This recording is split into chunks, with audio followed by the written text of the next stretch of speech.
Bismillahirrahmanirrahim. Assalamualaikum warahmatullahi wabarakatuh. Kami dari kelompok pertama, kelompok 1, mata kuliah Teknologi Pengelolaan Penyakit akan mempresentasikan hasil diskusi kami tentang pengendalian biologis, fisik, dan kimia patogen tanaman. Sebelumnya izinkan saya untuk memperkenalkan anggota kelompok saya, kelompok kami. Yang pertama ada Vira Melina, NIM 01. Yang kedua ada Alfi Syahrum, NIM 005. Yang ketiga ada Audrey, NIM 025. Yang ketiga ada Diana Siska Dewi, NIM 027. Selanjutnya ada Kiki Widyaningrum, NIM 029. Selanjutnya Isrohmanto, NIM 036.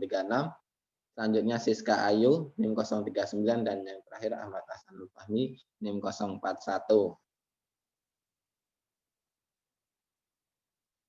Nah, di sini kami akan membahas 3 pokok pembahasan. Yang pertama yaitu pengendalian patogen secara biologis, yang kedua patogen secara fisik, dan yang ketiga pengendalian patogen secara kimia.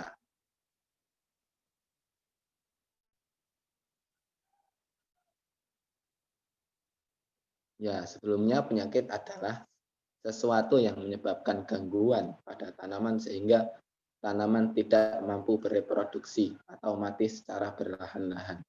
Penyakit tanaman disebabkan oleh mikroorganisme, baik itu berupa jamur, virus, maupun bakteri. Suatu tanaman yang terserang penyakit akan menunjukkan suatu gejala. Gangguan penyakit pada tanaman merupakan salah satu kendala dalam usaha pertanian.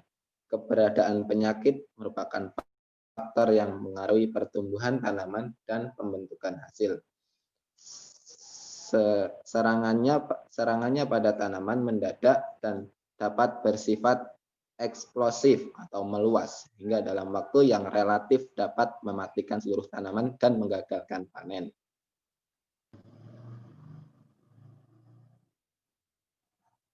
Selanjutnya, pengendalian patogen secara biologis. Pengendalian alami adalah merupakan proses pengendalian yang berjalan dengan sendirinya tanpa ada campur tangan manusia. Pengendalian alami terjadi tidak hanya karena pekerjaan musuh-musuh alami, tetapi juga karena pekerjaannya komponen-komponen ekosistem. Kontrol biologi dilakukan dengan memanfaatkan makhluk hidup lain untuk mengendalikan patogen, misalnya dengan memanfaatkan Trichoderma sp dan Cladium spp. Selain itu, kontrol biologi juga dapat menggunakan mikroba Pseudomonas fluorescens dan Bacillus subtilis oleh Cahyono 2003.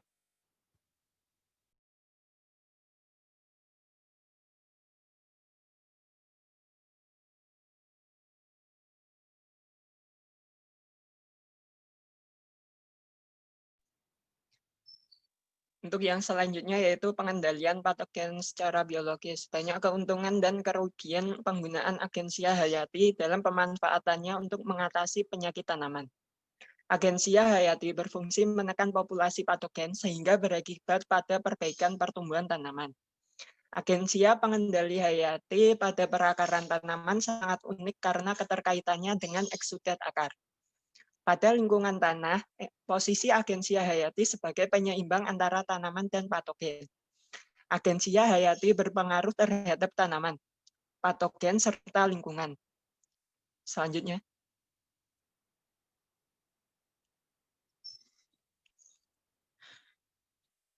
Jamur entomopatogen atau Bacillus bassiana yang kisaran inangnya sangat luas sudah banyak dimanfaatkan dalam pengendalian serangga hama oleh Seto dan Sugiyama tahun 2005 dan Reddy et al. Tahun 2008. Jamur Beauveria bassiana membunuh hama melalui infeksi sebagai akibat dari serangga yang kontak dengan spora jamur. Serangga mendapatkan kontak dengan spora jamur melalui beberapa cara, diantaranya yang pertama yaitu semprotan jamur yang melekat pada tubuh serangga. Yang kedua, serangga bergerak atau hinggap pada permukaan tanaman yang sudah terinfeksi jamur. Yang ketiga, serangga memakan jaringan tanaman yang telah diperlakukan dengan jamur oleh Sophia Lena tahun 2018. Selanjutnya.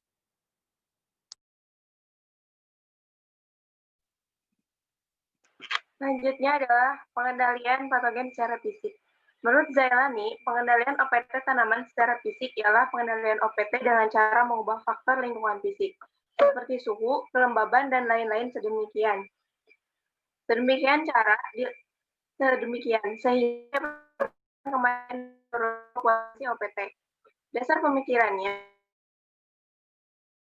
tanaman atau OPT mempunyai batas-batas toleransi terhadap faktor-faktor fisik tertentu. Lebih rendah atau lebih tinggi daripada batas toleransi tersebut, OPT tidak dapat hidup dan berkembang biak. Macam bentuk pengendalian OPT tanaman secara fisik antara lain. Yang pertama, perlakuan panas. Yang kedua adalah penggunaan penghalang atau barier. Yang ketiga adalah mencabut langsung. Selanjutnya, macam bentuk pengendalian OPT. Yang pertama adalah perlakuan panas. Bahan tanaman, baik berupa benih maupun bibit, direndam dalam air panas. Misalnya, bibit pisang direndam dalam air panas 55 derajat Celcius selama 30 menit. Benih Albacea dan Leucaena direndam dalam air panas 60 derajat Celcius selama 24 jam. Benih cabai direndam dalam air hangat 55 derajat sampai 60 derajat selama 15 sampai 30 menit. Untuk benih yang terinfeksi patogen terbawa benih, untuk tanah pembibitan atau tanah yang di rumah kaca agar populasi patogen dalam tanah berkurang. Yang kedua yaitu penggunaan penghalang atau barir. Penggunaan barir adalah berbagai bentuk faktor fisik yang dapat menghalangi atau membatasi pergerakan OPT, sehingga tidak mendatangi atau menyerang areal pertanaman. Misalnya, memblongsong buah dengan kantong plastik atau pembungkus lainnya, sehingga serangga pembawa patogen tidak dapat menularkan penyakitnya. Yang ketiga adalah mencabut langsung. Pengendalian penyakit tanaman dapat dilakukan dengan mencabut langsung tanaman yang terserang penyakit. Hal ini untuk menghindarkan terjadinya penularan penyakit antara tanaman satu dengan tanaman yang lainnya.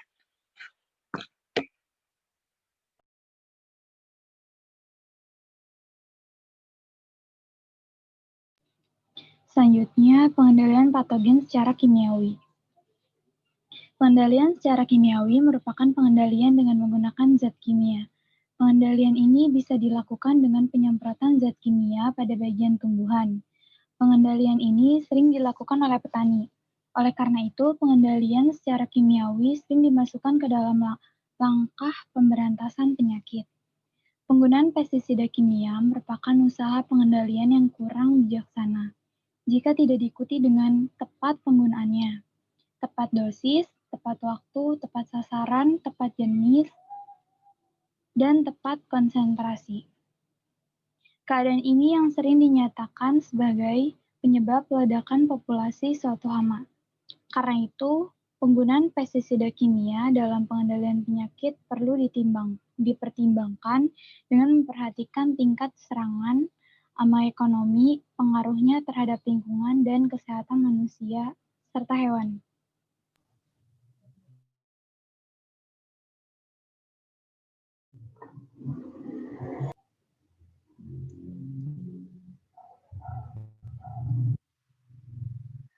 Fungisida. Fungisida adalah jenis pestisida yang secara khusus dibuat dan digunakan untuk mengendalikan dalam arti membunuh, menghambat, dan atau mencegah jamur atau cendawan patogen penyebab penyakit. Bentuk fungisida bermacam-macam.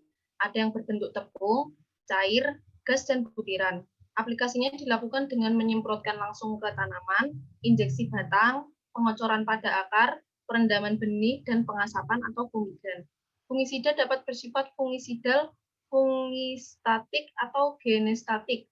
Fungisidal berarti bahwa fungisida dapat membunuh jamur. Fungisida yang bersifat fungistatik tidak dapat membunuh jamur, tetapi menghambat pertumbuhannya. Sedangkan genestatik berarti mencegah sporulasi. Fungisida yang bersifat genestatik disebut eradikan.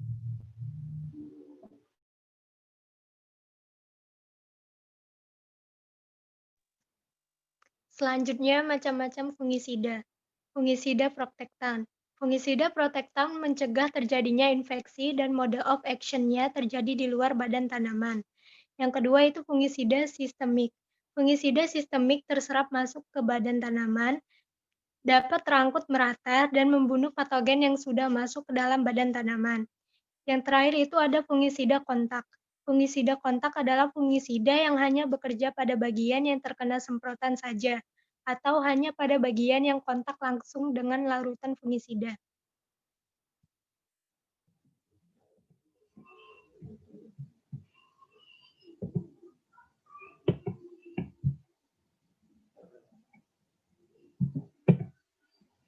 Selanjutnya, sifat-sifat fungisida yang baik.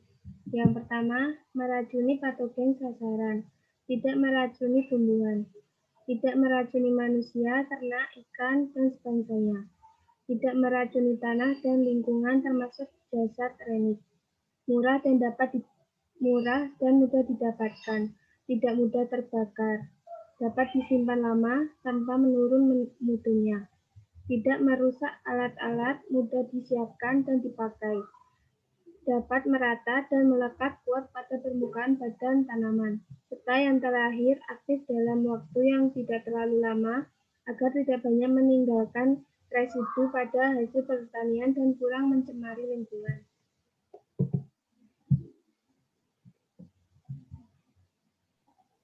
Ya, sekian dari kelompok kami. Kurang lebihnya mohon maaf. Jika ada pertanyaan dan penjelasan kami yang kurang jelas dapat ditanyakan di kolom komentar YouTube atau nanti jikalau terkendala bisa disampaikan di WA Group. Sekian dari kami. Kurang lebih mohon maaf. Wassalamualaikum warahmatullahi wabarakatuh.